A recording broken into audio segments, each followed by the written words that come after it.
I think first and foremost we'll catch up with Martin Craney. I mean, how is he? He's just been scanned, so we don't know. Look, there's the truth, but he's got no swelling, which is a good sign. But you never know with these things. We'll have to wait and see.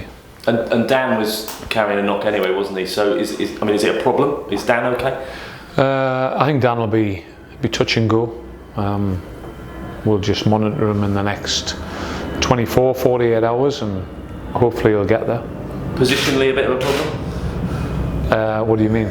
Well, Dan and Martin both maybe in the same position and or cover for that position. Yeah, that's football. It's like I can make all the excuses in the world, and we need to get on with it, and people need to take the opportunity, and that's what it is. It's another opportunity for other people, and I'm confident in the group of players we've got. So we'll see where that goes.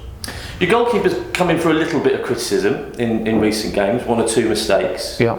How do you and he deal with that kind of thing? Is it about looking at what he does do right rather than the mistakes that he's maybe made that people have focused on? Exactly that, Luke. Because his performance at Hillsborough for 90 minutes was excellent. We're talking about half a yard. So even the decision's not wrong. We're talking about the execution of the decision. And I can think of an instance a week before against West Brom where he overrules a ball to Pelly Ruddock. With a throw and we get caught a little bit. Maybe he underruled that or underthrew that because of that was in his mind. He's getting punished for the smallest detail. I think it's very, very unfair. I've said before, all of us go to Croatia now and try and do your job and speak a different language and understand a different style of play, and the championship is brutally different than anything he'll have faced before, and I think he's doing fine. It's a small error that he's improved in every single game that he's played in. We're talking about half a yard here. I think it's very, very unfair. Always going to be focused, isn't there, on a new player that comes in, and a goalkeeper, because he's got nowhere to hide. Mistakes are made in the middle of the park. Yeah. They're forgotten within 90 minutes of football. And I suppose when any club pay X amount of money for a goalkeeper, and he comes in and makes 1 or 2 mistakes during the first few games, there's always going to be a bit of focus, isn't there? There is, but let's say that the shot from Harris goes in first half. He makes an unbelievable save to his left. Let's say that goes in and we get beat 1-0 in the same way. Nobody says a word. It's just, we're talking about half a yard. I think it's very harsh on him. It's life as a goalkeeper, but he's getting better every game, and you have to measure improvement. He's like the team. We are getting better every single game, and we're really, really close. So just got to keep going. Nobody said this season was going to be easy, and that's clear. Do you look at the performances rather than the results at this point? Obviously, results are important because you've got to stay in the division and do well in the division. But you'd be more concerned, I suppose, if you could see your team not performing well and not improving. At the minute, we are working towards something. It hasn't came overnight. If you're talking about a platform and a canvas, then defensively, I thought from back to front, all the things we've worked at, we executed them. I think on the ball, our variety playing out from the back, our middle third play was excellent. The final third, we just need to be a little bit more ambitious, I would say, and that's the last little bit now. And as a platform and as a product, we're nearly there. And psychologically, we've took huge steps. I think it was 54-46 possession at Sheffield Wednesday in front of God knows how many people. And we had 7 off target. I think they had 5. They had 3 on target. We had 2. So that's where the work is. But as a performance, we are really, really close to getting what we want, and we can't lose anything. We need to add, and we've got to better every single game, and that's the only way I'm measuring it at the minute. It's interesting, and these kind of questions are going to become obsolete as the season goes on, but I suppose you talked about a step up the mentality sometimes, and has that had to change? So as well as all the football stuff, it's preparing them for the Championship those players that were playing in League One?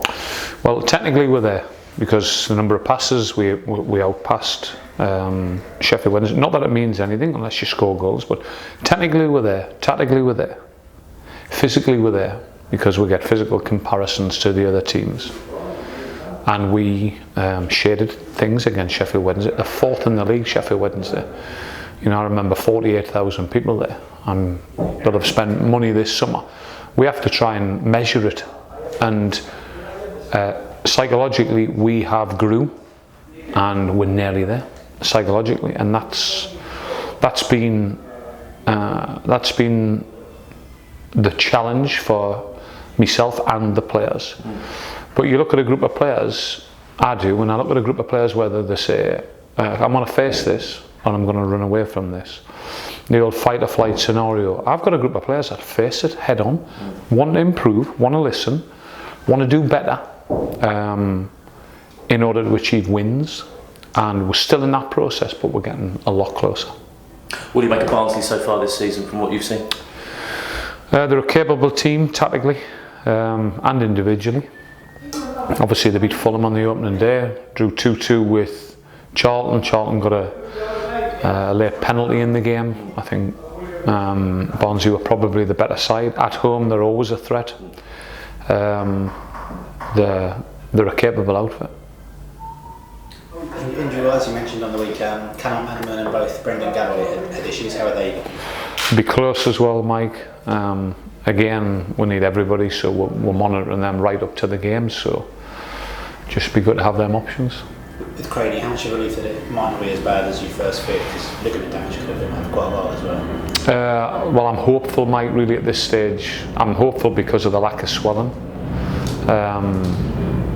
But obviously a scan can reveal things that nobody can see on the eye, so I still don't want to speak too soon until I get the scan results.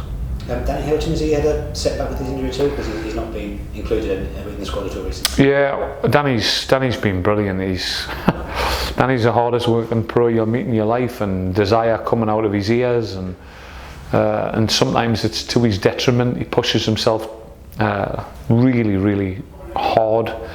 He's had to have a clear out today, so we won't be seeing Danny for a while, which is obviously a bit frustrating because Danny gives you a level. He certainly gives you a level of commitment and quality. So yeah, it's been a bit of a setback. Is that the same knee problem that he had last season, because he struggled towards the end with an issue there? Same knee, yeah, same knee. Not the same problem. But again, sometimes you get complications, and I mean, he had a good period of training, Danny. It's just his knee blew up, and there's obviously a reason for that. So we've had an exploratory operation today to tidy one or two things up that was seen on the scan, and I don't expect him to be too long, but it's been a setback. It must be a shame for yourself not to be able to pick someone like Danny Hilton, because he has 2 excellent seasons here. Yeah, and he can score goals, Danny, and he's a grafter. He works his backside off. What I love about Danny, he wants to play football. He's totally committed. It's his whole life, and people like that, it's very difficult to try and hold them back. But he's 30, Danny, and he has to train smart. Rather than training hard all the time, you have to train smart as your body changes, and Danny's in that category. We're trying to find a formula that works for him. And just James Collins had a couple of quiet games in front of goal for himself recently. Is that something to do with the slight change you asked him to play formation wise? Well, he had a change again on Tuesday night, which I thought suited him. And I look at more the supply for James rather than him. We've got to get the supply right, because he's not an individual. He's not that type that's going to take 3 and 4 people on. He's not a Lawar or a Matt Manaman. So we're just working at that. That's the last little aspect. And Penny Roddick as well dropped out of the side. I think that's the first time he's not started the league game in over a season. I mean, was that just to maybe give him a break from the Bridge of the Championship, because he came on the big shot? Yeah, he did, and he influenced the game. That's all he asked for. I keep speaking about contribution. I explained to Pelly my reasons why before the game, and the professional that he is, he understood it and was ready when I asked him to come on the pitch. But obviously we've played a lot of football as well, and he's a big boy, Pelly, and doesn't takes him a little bit longer to recover. But I thought Andrew Shinney, who came in, was very, very good on the day. So I'm delighted. We've got Luke Berry back training, which was a bit of a concern with him. So we've got real competition for places, and we need that. That's where we are. The best players are going to play. What was the issue with Luke? He just felt his groin a little bit a week ago, but he's trained today and he's absolutely pain-free, which is really good. And you obviously mentioned Simon's Luke called up to the Croatia squad as well. It was this week as well, so that's another plus for him too, isn't it? Yeah, it is, because Croatia national team got to a World Cup final. It's big business. It can only enhance him. He has to go and train with Modric and Rakitic and a few other players. So mentally you have to grow, technically you have to grow, and the more internationals we get, the better. The more we measure at this football club, the further we'll be down the line. So it's good news. Just on the Barnsley game as well, I think you've got 8 players in the squad that played for Barnsley in their careers. I mean, does that come into the game where they look to sort of maybe get one over their old club and you played against your former teams? Did that have any sort of bearing on how you approach the game? Yeah, I think it can work both ways. The only good thing is they've got familiarity with the setup there and the audience and what we're going to go and face. So I always take these things into consideration, but I didn't know there was 8. As you mentioned so far, the fixtures have been tough. The first 4 you've had. I mean, Barnsley came up with you from League One last season, so some people might see this as more of a chance to get 3 points. You wouldn't know that at all? No, Mike. I assess every game on its own merits, and as I said on Tuesday, the next game is Barnsley, and we need to prepare well for Barnsley. We're in the process of that, and make sure we're competitive. When you're looking at those 3 teams that came out, Luton, Barnsley and Charlton, is there a case to say that, let's take Barnsley because they're the next opponent, they've probably had more consistency from the team that came up, because you've signed 10 players, lost 2 very influential forwards yourself, you need to the team this season as well? Yeah, I didn't think about it like that, James, but now you mention it, I see Charlton with a familiarity about them. I think, without making excuses, it's not about the 10 that come in, it's the 2 that were lost. There were massive players here, and we didn't want to lose them, the club didn't want to lose them, but when the Premier League comes calling, it's difficult to turn that down. So I think it's not about the ones who brought in, it's the 2 that were lost. But that's the business we're in. You have to replace them and you have to find other ways of playing, and I think we've done that. I still think we're in that process a little bit. So we'll just have to wait and see. Just on Simon Sluga as well, I thought he had probably the best game in the last game, but obviously people pick up on those sorts of mistakes. I think he's probably only made 1 actually, really, because the obvious one against Middlesbrough. But, yeah. Ian Foyer is a former Hearts goalkeeper, and he put a call out on one of the Hearts web pages for the fans to sort of get behind him and cheer him on, because obviously he knows how important that is. How important could that be for someone?